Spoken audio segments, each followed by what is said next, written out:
बिस्मिल्लाहिर्रहमानिर्रहीम। अस्सलाम वालेकुम डियर स्टूडेंट्स। आज का जो टॉपिक है वो है लेवल्स ऑफ क्रोमोसोमल ऑर्गेनाइजेशन। यानी इस लेक्चर के अंदर हम डिस्कस करेंगे क्रोमोसोम की ऑर्गेनाइजेशन को कि क्रोमोसोम किस तरह बनते हैं या इनकी फॉर्मेशन कैसे होती है या उसके अंदर कितने स्टेप्स या कितने लेवल्स हैं। इसमें से हम 5 लेवल को डिस्कस करेंगे, लेकिन इस लेक्चर के अंदर हम सिर्फ पहले फर्स्ट 2 लेवल्स को डिस्कस करेंगे, क्योंकि अगर 5 के 5 लेवल को हम डिस्कस करें तो वीडियो बहुत लेंथी हो जाएगी। इट्स मीन ये हमारे पास हो जाएगा लेक्चर पार्ट 1, तो ये इसका पार्ट 1 हो जाएगा। इसके बाद हम नेक्स्ट वीडियो बनाएंगे इसके ऊपर जो इसका पार्ट 2 होगा। तो आज हम डिस्कस करेंगे इसके पार्ट 1 को, और उसके अंदर पहले 2 लेवल्स को हम डिस्कस करेंगे डिटेल के अंदर, क्योंकि इसको समझना बहुत ज़रूरी है। तो चलिए डिस्कस करते हैं फर्स्ट ऑफ ऑल इसके स्टेप्स को या इसके लेवल्स को। तो टोटल हमारे पास क्रोमोसोम की ऑर्गेनाइजेशन के अंदर, क्रोमोसोम जब ऑर्गेनाइज होता है, क्रोमोसोम की जब फॉर्मेशन होती है, तो उस वक्त हमारे पास 5 स्टेप्स होते हैं। पहले स्टेप में हम डिस्कस करेंगे डीएनए डबल हेलिक्स स्ट्रक्चर की फॉर्मेशन की। डीएनए डबल हेलिक्स फॉर्मेशन कैसी होती है और ये डबल हेलिक्स स्ट्रक्चर बनाता क्यों है। क्योंकि हमारे पास तो ये इस तरह स्ट्रैंड फॉर्म में होता है, ठीक है, इस तरह होता है, लेडर लाइक स्ट्रक्चर होता है, लेकिन ये इस डबल हेलिक्स स्ट्रक्चर में क्यों चला जाता है, ये हेलिकल या स्पाइरल शेप में क्यों चला जाता है, इसको हम यहाँ पर डिस्कस करेंगे, उसकी वजह को भी डिस्कस करेंगे। फिर ये जो डबल हेलिक्स स्ट्रक्चर जो होता है ये कन्वर्ट हो जाता है न्यूक्लियोसोम स्ट्रिंग के अंदर। इसकी फॉर्मेशन कैसे होती है, तो आज इस लेक्चर के अंदर हम इन 2 लेवल्स को या इन 2 स्टेप्स को डिस्कस करेंगे। उसके बाद जो न्यूक्लियोसोम स्ट्रिंग होता है वो किस तरह कोयल हो जाता है, किस तरह कन्वर्ट हो जाता है क्रोमेटिन फाइबर में, यानी न्यूक्लियोसोम स्ट्रिंग के बाद क्रोमेटिन फाइबर की फॉर्मेशन कैसे होती है, इसको भी हम डिस्कस करेंगे 3rd लेवल के अंदर। 4th लेवल के अंदर हम डिस्कस करेंगे क्रोमेटिन फाइबर जो है ये किस तरह क्रोमेटिड में कन्वर्ट होता है, यानी क्रोमेटिन फाइबर के बाद क्रोमेटिड कैसे बनता है और क्रोमेटिड जो है वो क्रोमोसोम की फॉर्मेशन कैसे करते हैं। तो एक एक करके हम डिटेल में इनको डिस्कस करेंगे। फर्स्ट ऑफ ऑल हम डिस्कस करेंगे आज इन 2 लेवल्स को, फर्स्ट लेवल और सेकंड लेवल को। तो चलिए स्टार्ट करते हैं फर्स्ट लेवल को। फर्स्ट लेवल हमारे पास क्या है, डीएनए डबल हेलिक्स फॉर्मेशन। ये डीएनए डबल हेलिक्स फॉर्मेशन किसे कहते हैं। अब यहां पर कुछ चीजों को डिस्कस कर देता हूं। यहां पर बेसिकली ये आपके पास 2 पॉइंट्स लिखे हुए हैं, लेकिन ये इन 2 पॉइंट्स के अंदर इसकी मुकम्मल डिटेल पड़ी हुई है। किस तरह पड़ी हुई है देखें। ड्यूरिंग एस फेस, जब इंटरफेस का एस फेस होता है, तो यहां पर हम डिस्कस कर रहे हैं इंटरफेस को। इंटरफेस है क्या चीज, याद रखें इंटरफेस के अंदर जो इंटरफेस का प्रोसेस जो होता है इसके अंदर हमारे पास 3 स्टेप्स होते हैं। एक G1 फेस होता है इसके अंदर, एक S फेस होता है, और दूसरा 3rd वन जो होता है वो होता है G2 फेस। G1 फेस के अंदर क्रोमोसोम जो होता है वो डिसऑर्गेनाइज हो जाता है। याद रखें क्रोमोसोम जो होता है वो क्या हो जाता है, डिसऑर्गेनाइज हो जाता है। और S फेस के अंदर ये डीएनए रिप्लिकेशन होती है। किसी एक लेक्चर के अंदर हम इस पर भी बात करेंगे, इंटरफेस को मैं डिटेल में डिस्कस करूंगा, इसके G1 फेस को, इसके S फेस को, G2 फेस को। लेकिन आज जो हम डिस्कस कर रहे हैं तो वो सिर्फ इसके S फेस को डिस्कस करेंगे कि S फेस के अंदर होता क्या है। तो S फेस के अंदर बेसिकली जो चीज होती है, जो प्रोसेस होते हैं वो हमारे पास होते हैं डीएनए रिप्लिकेशन। डीएनए रिप्लिकेशन किसको कहते हैं, आप इसमें कंफ्यूज भी होते हैं बहुत स्टूडेंट्स। फॉर एग्जांपल मैं एग्जांपल दे देता हूं। मैं कहता हूं मेरे पास ये एक पेरेंटल सेल है, इसके अंदर ये 46 क्रोमोसोम है। सेल डिवीजन के बाद हमारे पास 2 डॉटर सेल बन गए, एक डॉटर सेल ये, एक डॉटर सेल ये।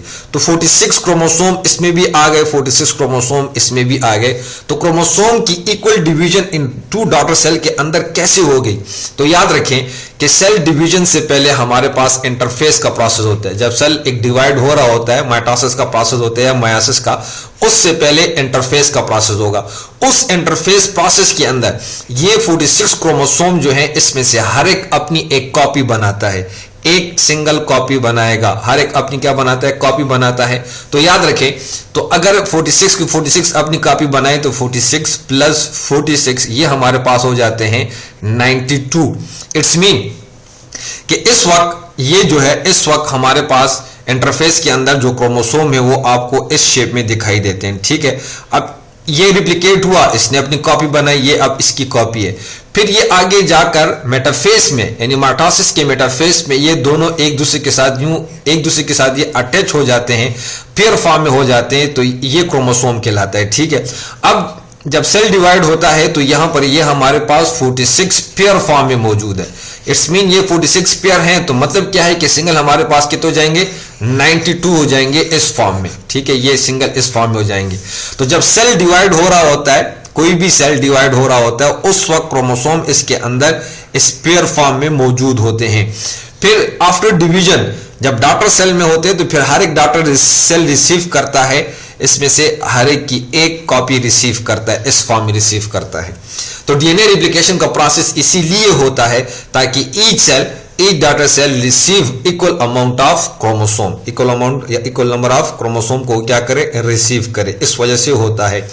तो ये इंटरफेस हो गया। अब डीएनए रिप्लिकेशन कैसे होता है इसके ऊपर भी हम एक कंप्लीट लेक्चर मैं बनाऊंगा। इसी चैप्टर के आखिर में हमारे पास आएगा डीएनए रिप्लिकेशन का प्रोसेस, तो वहां पर डिटेल में डिस्कस करेंगे।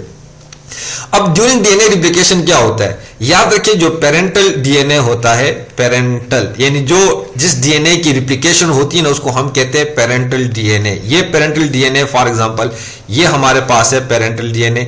यहाँ पर एडेनिन, यहाँ पर थाइमिन, यहाँ पर साइटोसिन, यहाँ पर गाइमिन, यहाँ पर फिर साइटोसिन, फिर थाइमिन। फॉर एग्जांपल यहाँ पर एडेनिन है, इधर थाइमिन है, इधर साइटोसिन है, इधर गावानिन है, साइटोसिन और फिर गावानिन है। फॉर एग्जाम्पल हम एक डीएनए स्ट्रैंड ड्रा कर रहे हैं, इसका जो कंप्लीमेंट्री होगा इसके बिल्कुल सामने आ जाएगा। ठीक है, और बेस पेयर एक दूसरे के साथ क्या हो जाएंगे, अटैच। यहाँ पर एडेनिन तो इधर कौन आ जाएगा, थाइमिन, इधर थाइमिन तो यहाँ पर कौन आ जाएगा, एडेनिन। यहाँ पर साइटोसिन तो इधर गावानिन, यहाँ पर गावानिन तो यहाँ पर साइटोसिन, यहाँ पर साइटोसिन तो यहाँ पर गावानिन, यहाँ पर गावानिन तो ये साइटोसिन। इनके दरमियान डबल हाइड्रोजन बॉन्ड और इनके दरमियान ट्रिपल हाइड्रोजन बॉन्ड। इसको भी हम डिस्कस करेंगे कि एडेनिन और थाइमिन के दरमियान डबल हाइड्रोजन बॉन्ड क्यों होता है और गावानिन और साइटोसिन के दरमियान ट्रिपल हाइड्रोजन बॉन्ड क्यों होता है, इसको हम डिस्कस करेंगे डिटेल में। अब ये जो डीएनए स्ट्रैंड है, एक स्ट्रैंड आपके पास ये है, एक स्ट्रैंड आपके पास ये है। ये दोनों स्ट्रैंड जो है एक्ट एज टेम्पलेट। ये किसका काम करते हैं, act as template for the formation of new daughter strand. New daughter strand के लिए एक टेम्पलेट का काम करते हैं। ठीक है, अब ड्यूरिंग डीएनए रिप्लिकेशन क्या होता है, ये जो आपके पास हाइड्रोजन बॉन्ड इनके दरमियान मौजूद है ये ब्रेक हो जाते हैं। ये आपके पास क्या हो जाते हैं, ब्रेक हो जाते हैं। लेट्स सपोज यहां से इसको हमने क्या कर दिया, ब्रेक कर दिया। ठीक है, टूट गए। तो ब्रेक होने के बाद यहां पर क्या हो जाता है, ये पेरेंटल डीएनए और ये पेरेंटल डीएनए स्ट्रैंड जो एक दूसरे से सेपरेट हो जाते हैं। फॉर एग्जांपल यहां पर इनको हम सेपरेट कर देते हैं। ठीक है, तो ये एक दूसरे से क्या हो गए, अलग हो गए। एक यहां पे मौजूद है और एक यहां पर, एक दूसरे से क्या हो गए, अलग हो गए। इसको हम डिटेल में डिस्कस करेंगे डीएनए रिप्लिकेशन के अंदर। उसके अंदर कौन से एंजाइम है और उसके कौन से स्टेप्स है उनमें हम डिटेल में डिस्कस करेंगे। लेकिन यहां पर मैं सिर्फ सरसरी डिस्कस कर रहा हूं ताकि आपको समझ आ जाए। तो यहां पर हमारे पास अब ये जो डीएनए स्ट्रैंड है इसको हम कहते हैं पेरेंटल। ये आपके पास ये भी क्या हो गया, पेरेंटल। जो डीएनए रिप्लिकेट हो रहा होता है उसको हम कहते हैं पेरेंटल, और इसके ऊपर हमारे पास बन जाता है न्यू डॉटर स्ट्रैंड। एक न्यू डॉटर स्ट्रैंड यहां पर क्या होगा, बनेगा। अगर यहां पर एडेनिन था, यहां पर थाइमिन था, इधर साइटोसिन, इधर गावानिन और फिर यहां पर साइटोसिन, तो इसके ऑपोजिट यहां पर कौन आ जाएगा, थाइमिन आएगा। यहां पर कौन आएगा, एडेनिन आएगा। यहां पर गावानिन, इस जगह पर साइटोसिन, यहां पर फिर गावानिन। ठीक है, इसके दरमियान double hydrogen bond, double hydrogen bond, triple hydrogen bond, triple hydrogen bond और डबल ट्रिपल हाइड्रोजन बॉन्ड। अब ये जो डीएनए स्ट्रैंड है इसको हम कहते हैं डॉटर डीएनए स्ट्रैंड। ये हमारे पास क्या हो गया, डॉटर डीएनए स्ट्रैंड हो गया। ठीक है, सेम टू सेम दूसरा डीएनए स्ट्रैंड जो होगा इधर नीचे भी बनेगा। यहां पर न्यू डॉटर्स डीएनए स्ट्रैंड इस दूसरे टेम्पलेट पर भी बनेगा, यहां पर भी बनेगा। फॉर एग्जांपल अगर यहां पर थाइमिन था, फॉर एग्जांपल यहां पर क्या था, थाइमिन, यहां पर एडेनिन था, यहां पर साइटोसिन था या गावानिन था और फिर यहां पर हमारे पास साइटोसिन था और फॉर एग्जांपल यहाँ पर थाइमिन है। ठीक है, इसके ऑपोजिट क्या आ जाएगा, यहाँ पर एडेनिन आ जाएगा, यहाँ पर थाइमिन, यहाँ पर साइटोसिन, यहाँ पर गावानिन और यहाँ पर एडेनिन। तो अब ये जो है इसको हम कहते हैं डॉटर डीएनए स्ट्रैंड। ये भी आपके पास डॉटर डीएनए स्ट्रैंड। तो याद रखें कि एक डीएनए स्ट्रैंड से, ये एक डीएनए से कितने हमारे पास बने, 2 डीएनए बने। तो 46 से तो 46 से कितने बन जाएंगे, 46 से हमारे पास बन जाएंगे टोटल 92। ठीक है, हर एक अपनी कॉपी बनाएगा, तो जब हर एक अपनी कॉपी बनाएगा तो टोटल हमारे पास कितने हो जाएंगे, 92 हो जाएंगे। तो यहां पर याद रखिए कि ये तमाम प्रोसेस जो होते हैं डीएनए रिप्लिकेशन का जो प्रोसेस है ये कहां पर होता है, ये होता है एस फेस के अंदर। ठीक है, इंटरफेस के एस फेस में होता है, जिसको हम सिंथेसिस फेस कहते हैं। S means synthesis phase. जब डॉटर डीएनए स्ट्रैंड बन रहा होता है, देखें new daughter DNA are formed, new daughter DNA बन जाएगा which attach with each other with complementary strand. Complementary strand इसका क्या है, इसका कंप्लीमेंट्री स्ट्रैंड ये वाला है, इसका कंप्लीमेंट्री स्ट्रैंड ये वाला है, एक दूसरे के साथ ये क्या हो गए, अटैच हो गए। किसकी मदद से, न्यूक्लियोटाइड्स। तो यहां पर भी ये एडेनिन है, तो ये भी न्यूक्लियोटाइड, इसका न्यूक्लियोटाइड क्या है, कंप्लीमेंट्री थायमीन है। अगर यहां पर थायमीन है, इसका कंप्लीमेंट्री क्या है, एडेनिन है। तो न्यूक्लियोटाइड्स के जरिए से ये एक दूसरे के साथ अटैच हो जाते हैं। लेकिन ये जो अटैचमेंट है न्यूक्लियोटाइड्स की, ये किसकी वजह से होती है, इनके दरमियान होता है हाइड्रोजन बॉन्ड। ठीक है, ये हाइड्रोजन बॉन्ड की वजह से एक दूसरे के साथ क्या हो जाते हैं, अटैच हो जाते हैं। इस वक्त इनकी जो थिकनेस होती है डीएनए स्ट्रैंड की, वो हमारे पास होती है टोटल 2 nm। ये टोटल 2 nm क्या होता है, थिक होता है। तो चले अभी हम डिस्कस करते हैं कि ये हेलिकल स्ट्रक्चर में क्यों कन्वर्ट होता है, इस शेप में क्यों कन्वर्ट हो जाता है, इसकी वजह क्या है। एक दूसरा, एडेनिन और थायमीन के दरमियान डबल हाइड्रोजन बॉन्ड क्यों होता है, और गावानिन और साइटोसिन के दरमियान ट्रिपल हाइड्रोजन बॉन्ड क्यों होता है। बेसिकली जो लेक्चर है वो हमारा ये है कि डीएनए डबल हेलिक्स कैसे बनता है, इसको हम यहाँ पर डिस्कस करते हैं। डायग्राम की तरफ आ जाते हैं, ये हमारे पास हो गया, यहाँ पर डायग्राम ड्रा करते हैं। ठीक है, अब अगर यहाँ पर अगर आप देखें तो हमारे पास जो डीएनए स्ट्रैंड होता है, इसको पहले डिस्कस कर देते हैं। डीएनए स्ट्रैंड, डीएनए स्ट्रैंड में कितनी जगह मौजूद है और वो कौन कौन सी है। याद रखिए डीएनए स्ट्रैंड के अंदर हमारे पास बेसिकली 2 जगह होती हैं। एक इसके अंदर होता है बैकबोन। ठीक है, एक इसका क्या मौजूद होता है, बैकबोन मौजूद होता है। दूसरा इसमें मौजूद होता है बेस पेयर। ठीक है, अब डीएनए स्ट्रैंड में ड्रा कर रहा हूं, फॉर एग्जांपल ये एक स्ट्रैंड हो गया। ठीक है, ये हमारे पास हो गया दूसरा स्ट्रैंड। ठीक है, अब इसमें बैकबोन कौन सा है इसका, और इसका बेस पेयर कौन है। ठीक है, ये हमारे पास 2 स्ट्रैंड हो गए, एक स्ट्रैंड और ये एक स्ट्रैंड हो गया और ये दूसरा स्ट्रैंड हो गया। तो ये जो आपको ये दिखाई दे रहा है, ये जो लाइन है, ये इसका बैकबोन है। ठीक है, इसको हम इसका बैकबोन कहते हैं। और दरमियान में जो जहां पर ये न्यूक्लियोटाइड्स मौजूद होते हैं, ये न्यूक्लियोटाइड्स इसके क्या है, बेस पेयर है। इन न्यूक्लियोटाइड्स के एरिया को हम क्या कहते हैं, बेस पेयर। यहां तक क्लियर। फॉर एग्जांपल अगर डायग्राम को हम सही तरीके से ड्रा कर दें तो यहां पर देखें, यहां पर हमारे पास मौजूद होता है फास्फेट। ठीक है, यहां पर आपके पास ये हो गया राइबोज शुगर। ठीक है, ये हो गया राइबोज शुगर और कार्बन नंबर 5 के साथ फास्फेट अटैच है। यहां पर कार्बन नंबर 1 के साथ एडेनिन को अटैच कर दिया। क्लियर हो गया। यहां पर आ गया थाइमीन। ठीक है, फिर यहां पर हम ड्रा कर देते हैं अभी किसको, राइबोज शुगर को ड्रा कर देते हैं। ठीक है, ये हो गया आपके पास राइबोज शुगर। ठीक है, ये इसका कार्बन नंबर 1, इसके साथ कौन अटैच है, ये थाइमीन अटैच है। ये इसका कार्बन नंबर 5, यहां पर इसके साथ कौन अटैच है, ये फास्फेट अटैच है। क्लियर हो गया। अब यहां पे देखें तो ये जो एरिया है, ये एरिया, ठीक है, ये जो एरिया आपको दिखाई दे रहा है, ये एरिया इसका बेस पेयर है। ठीक है, और जहां पर फास्फेट और राइबोज मौजूद है, इसको हम कहते हैं बैकबोन। ये इसका क्या हो गया, बैकबोन हो गया। इसकी समझ आ गई।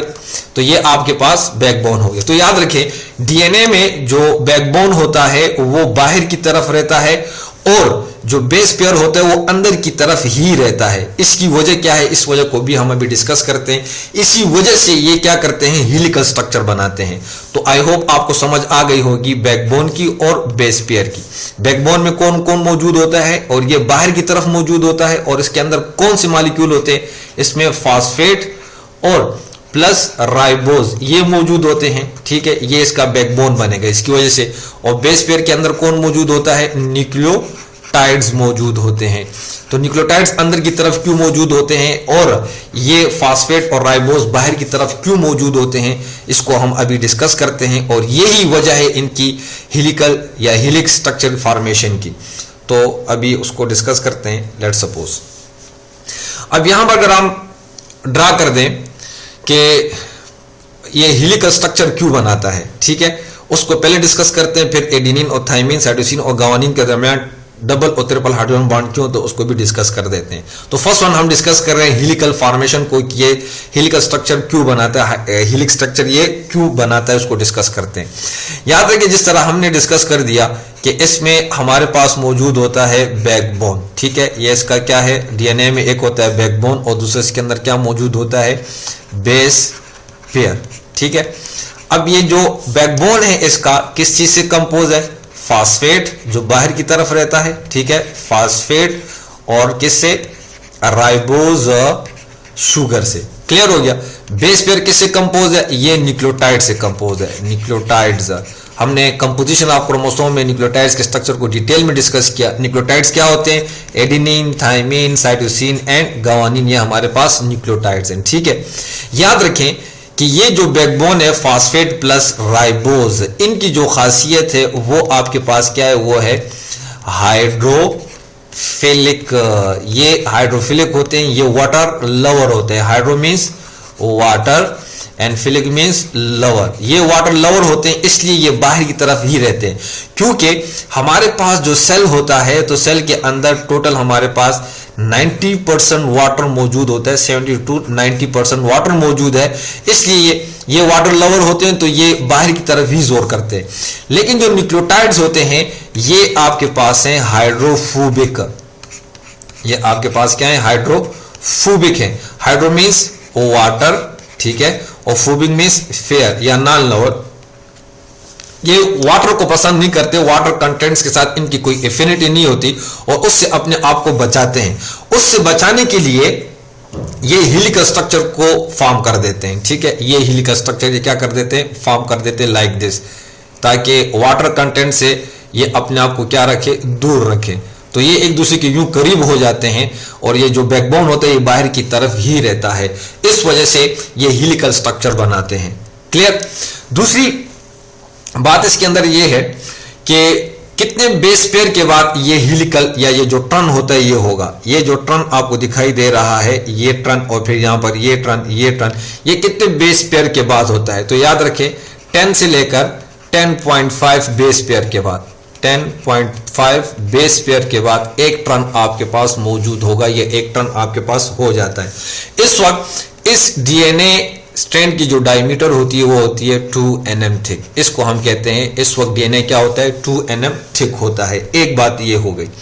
आई होप आपको हेलिकल स्ट्रक्चर की फॉर्मेशन की समझ आ गई होगी। वजह क्या है, क्योंकि न्यूक्लियोटाइड्स हमारे पास क्या होते हैं, हाइड्रोफोबिक होते हैं। वो वाटर सेल के जो अंदर वाटर कंटेंट्स मौजूद हैं, जो वाटर मॉलिक्यूल मौजूद है, उनसे अपने आप को दूर रखने के लिए ये एक दूसरे के बहुत करीब हो जाते हैं और ये हेलिकल स्ट्रक्चर में क्या हो जाते हैं, कन्वर्ट हो जाते हैं। क्लियर हो गया। एक चीज तो हमने ये डिस्कस कर दिया।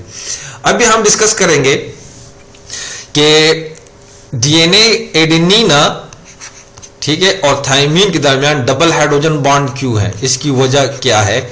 एक रीजन हम ये डिस्कस करेंगे। दूसरा हम डिस्कस करेंगे ग्वानिन और साइटोसिन के दरमियान ट्रिपल हाइड्रोजन बॉन्ड क्यों मौजूद है। तो फर्स्ट अफाल हम ड्रा करते हैं एडेनिन और थाइमिन को, उसके बाद फिर ग्वानिन और साइटोसिन को ड्रा करेंगे। तो ये एडेनिन का स्ट्रक्चर हो गया, ये आपके पास कार्बन, ये कार्बन, ये पहला रिंग में ड्रा कर रहा हूं, ठीक है। ये आपके पास नाइट्रोजन, क्योंकि एडेनिन जो है वो आपके पास होता है प्योरीन और प्योरीन के अंदर डबल रिंग स्ट्रक्चर होता है। ये याद रखें, कंपोजिशन ऑफ क्रोमोसोम के अंदर ऑलरेडी मैं इसको डिस्कस कर चुका हूं, स्ट्रक्चर भी मैं ड्रा कर चुका हूं। तो चलिए अब इस कार्बन के साथ यहां पर होता है अमाइन ग्रुप, ये इसका हो गया अमाइन ग्रुप, ठीक है। यहां पर इसके साथ ये डबल बॉन्ड, यहां पर इसके साथ ये हाइड्रोजन, ये डबल बॉन्ड, यहां पर डबल बॉन्ड, इधर डबल बॉन्ड, ये हाइड्रोजन हो गया और यहां पर इसके साथ भी हाइड्रोजन। अब यहां पर इसके साथ ड्रा कर देते हैं थाइमिन को, क्योंकि एडेनिन के सामने कौन आता है, थाइमिन बॉन्ड बनाता है। तो ये स्ट्रक्चर हो गया एडेनिन का, ठीक है। अभी यहां पर ड्रा करते हैं किसको, थाइमिन को। ये थाइमिन का स्ट्रक्चर है। यहां पर ये कार्बन, ठीक है, ये आपके पास नाइट्रोजन, ये आपके पास कार्बन, यहाँ पर कार्बन, ठीक है, ये कार्बन और इसके साथ यहाँ पर ये नाइट्रोजन को ड्रा कर दिया, ठीक हो गया। इसको यहाँ से इरेज कर देते हैं, ठीक है। तो ये यहाँ पर हमारे पास डबल बॉन्ड ऑक्सीजन, ठीक है, और इधर हाइड्रोजन, यहाँ पर भी हाइड्रोजन, ठीक है, इधर भी हाइड्रोजन, यहाँ पर डबल बॉन्ड कार्बोनाइल ग्रुप है, यहाँ पर इसके साथ भी हाइड्रोजन, ठीक हो गया। अब यहाँ पे देखें तो एक नाइट्रोजन हमारे पास ये मौजूद है, एक ऑक्सीजन ये है, ठीक है, एक नाइट्रोजन ये है और एक नाइट्रोजन ये है। याद रखें हाइड्रोजन बॉन्ड कब बनता है? हाइड्रोजन बॉन्ड उस वक्त बनता है कि जब हाइड्रोजन एटम जो है, ये हाइड्रोजन जो है दो इलेक्ट्रोनेगेटिव, टू इलेक्ट्रोनेगेटिव एटम्स के दरमियान आ जाए, ठीक है, तो फिर ये हाइड्रोजन बॉन्ड बनता है। अब यहां पर देखिए तो एक इलेक्ट्रोनेगेटिव हमारे पास क्या है, नाइट्रोजन है यहां पर, और दूसरा यहां पर क्या है, ऑक्सीजन है। दोनों इलेक्ट्रोनेगेटिव है, दरमियान में कौन मौजूद है, हाइड्रोजन मौजूद है। इस वजह से ये यहां पर इस ऑक्सीजन के साथ क्या बनाएगा, ये हाइड्रोजन बॉन्ड बनाएगा। अब यहां पर भी आप देख लें तो यहां पर एडेनिन के पास भी यहां पर नाइट्रोजन है और यहां पर भी नाइट्रोजन है, तो दो इलेक्ट्रोनेगेटिव एटम्स आके और उनके दरमियान कौन मौजूद है, हाइड्रोजन। तो यहां पर ये इसके साथ क्या बनाएगा, हाइड्रोजन बॉन्ड बनाएगा। आपका क्वेश्चन यहां पर ये हो सकता है कि यहां पर भी हाइड्रोजन है और यहां पर तो ऑक्सीजन मौजूद है, ठीक है, तो हाँ ऑक्सीजन तो इलेक्ट्रोनेगेटिव एटम है, लेकिन यहां पर हमारे पास कार्बन है, ठीक है। तो मैंने आपको बताया कि जब हाइड्रोजन दो इलेक्ट्रोनेगेटिव एटम्स के दरमियान आ जाए तो फिर ये क्या बनेगा, ये हाइड्रोजन बॉन्ड बनाता है। तो इस वजह से एडेनिन और थाइमिन के दरमियान क्या होता है, डबल हाइड्रोजन बॉन्ड होता है, क्योंकि हाइड्रोजन दो जगहों पर इलेक्ट्रोनेगेटिव एटम्स के दरमियान मौजूद है। एक रीजन तो हमने इसकी ये डिस्कस कर दी, ठीक है। तो ये हमारे पास था एडेनिन और थाइमिन, ठीक है, एडेनिन और थाइमिन के दरमियान डबल बॉन्ड क्यों होता है, उस रीजन को हमने डिस्कस कर दिया। अभी हम डिस्कस करेंगे कि ग्वानिन और साइटोसिन के दरमियान ट्रिपल हाइड्रोजन बॉन्ड क्यों होता है, उसकी वजह क्या है, ठीक है। तो यहां पर ड्रा कर देते हैं ग्वानिन के स्ट्रक्चर को। तो ये इसका फर्स्ट रिंग हो गया, ठीक है, ये कार्बन, ठीक है, ये आपके पास कार्बन, यहां पर आपके पास नाइट्रोजन, ये है कार्बन, और यहां पर दोबारा फिर नाइट्रोजन। इस साइड पर ये दूसरा रिंग हो जाएगा, ठीक है, ये कार्बन हो जाएगा, यहाँ पर ये हमारे पास नाइट्रोजन, इसके साथ यहाँ पर हाइड्रोजन, यहाँ पर इसके साथ हाइड्रोजन, ये हो गया, ठीक है। अब यहाँ पर हमारे पास कार्बोनाइल ग्रुप है, अच्छा यहाँ पर इसके पास कौन सा ग्रुप है, कार्बोनाइल ग्रुप है। यहाँ पर इसके साथ अमाइन ग्रुप है, इस कार्बन के साथ यहाँ पर इसके साथ क्या मौजूद है, अमाइन ग्रुप मौजूद है, ठीक है, क्लियर हो गया। और इधर इसके साथ डबल बॉन्ड, और यहाँ पर हमारे पास इस नाइट्रोजन के साथ क्या है, हाइड्रोजन है, ठीक है। तो ये स्ट्रक्चर हो गया किसका, ग्वानिन का। तो ये ग्वानिन का स्ट्रक्चर। अब यहाँ पर ड्रा कर देते हैं इसके साथ साइटोसिन के स्ट्रक्चर को। तो ये आपके पास है साइटोसिन का स्ट्रक्चर, ठीक है, ये कार्बन, ठीक, यहाँ पर सॉरी नाइट्रोजन, ये इसको रफ कर देते हैं, ठीक है, यहाँ पर फिर तो ये आपके पास आ गया इधर नाइट्रोजन, ठीक है, ये कार्बन, ठीक है, यहाँ पर आपके पास कार्बन, ठीक है, कार्बन, यहाँ पर आपके पास नाइट्रोजन, यहाँ पर ये इसके साथ हाइड्रोजन, इसके ये हाइड्रोजन डबल बॉन्ड, यहाँ पर इसके साथ अमाइन ग्रुप अटैच है, ठीक है, ये आपके पास है साइटोसिन, क्लियर हो गया। यहाँ पर डबल बॉन्ड, ये कार्बोनाइल ग्रुप हो गया, इधर इसके साथ क्या है, इधर इसके साथ डबल बॉन्ड है, ठीक है, इसको यहाँ पे रफ कर देते हैं, ये क्लियर हो गया। अब इनके दरमियान क्या है, यहाँ पर अगर आप देखिए जिस तरह मैंने वहां पर डिस्कस किया एडेनिन और थाइमिन के दरमियान कि जब हाइड्रोजन एटम, ये हाइड्रोजन एटम जो है ये टू इलेक्ट्रोनेगेटिव एटम्स के दरमियान आ जाए, टू इलेक्ट्रोनेगेटिव एटम्स के दरमियान जब हाइड्रोजन एटम आ जाए, मौजूद हो, तो उस वक्त ये हाइड्रोजन बॉन्ड बनता है। उस वक्त हमारे पास कौन सा बॉन्ड बनता है, हाइड्रोजन बॉन्ड बनता है, ठीक है। अब यहाँ पर भी अगर आप देखें तो इधर देखिए ये आपके पास ये ऑक्सीजन हो गया, ठीक है, यहाँ पर ये नाइट्रोजन, तो ये भी इलेक्ट्रोनेगेटिव, ये भी इलेक्ट्रोनेगेटिव, इन दोनों के दरमियान कौन मौजूद है, हाइड्रोजन मौजूद है, तो ये यहाँ पर ऑक्सीजन के साथ कौन सा बॉन्ड बनाएगा, हाइड्रोजन बॉन्ड बनाएगा। फिर यहाँ पर भी आप देख लें तो एक इलेक्ट्रोनेगेटिव नाइट्रोजन यहाँ पर मौजूद है, एक इलेक्ट्रोनेगेटिव नाइट्रोजन यहाँ पर मौजूद है, ठीक है, तो ये हाइड्रोजन यहाँ पर क्या करेगा, इसके साथ बॉन्ड बनाएगा। फिर यहां पर देख ले तो एक इलेक्ट्रोनेगेटिव नाइट्रोजन ये है, एक इलेक्ट्रोनेगेटिव ऑक्सीजन ये है, ठीक है। इन दोनों के दरमियान ये कौन है, हाइड्रोजन मौजूद है, तो ये इसके साथ क्या बनाएगा, बॉन्ड बनाएगा।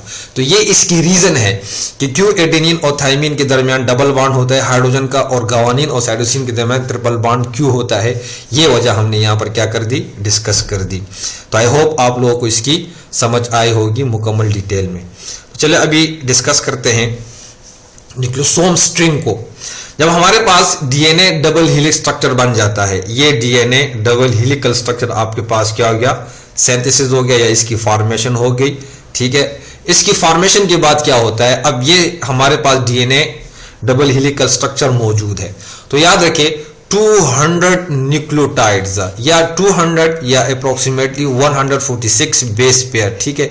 146 बेस पेयर मिलकर एक हमारे पास डबल हेलिकल डीएनए स्ट्रैंड बनाएंगे और रैप अराउंड, तो ये जो होगा ये रैप हो जाएगा, ठीक है, किसके इर्द गिर्द हो जाएगा, 8 हिस्टोन प्रोटीन।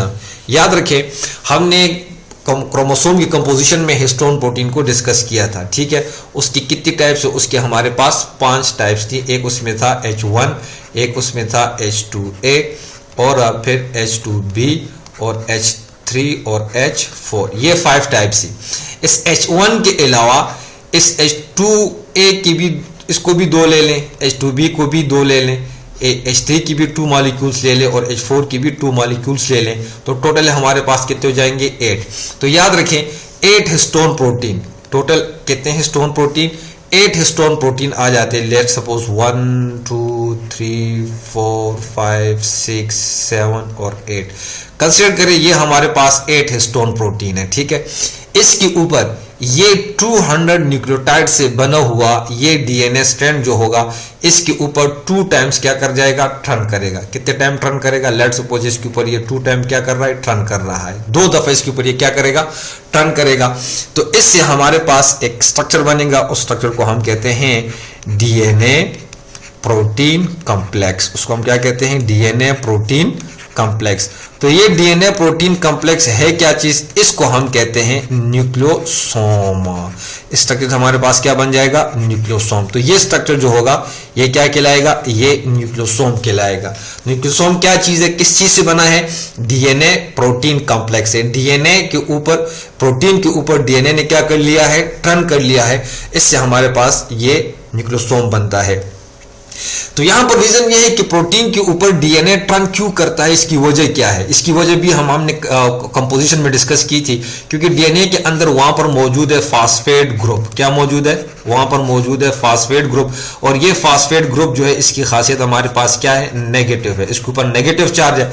और जो प्रोटीन है, तो प्रोटीन याद रखिए ये बने होते हैं अमाइनो एसिड से, काफी अमाइनो एसिड या बहुत से अमाइनो एसिड मिलकर आपके पास क्या बनाते हैं, वो बनाते हैं प्रोटीन को। तो इस हिस्टोन प्रोटीन के अंदर सबसे ज्यादा तादाद जो है वो किस अमाइनो एसिड की है, तो याद रखिए इसमें ज्यादा तादाद जो है वो हमारे पास होती है आर्गिनाइन, ठीक है, आर्गिनाइन की है और साथ में लाइसिन की है।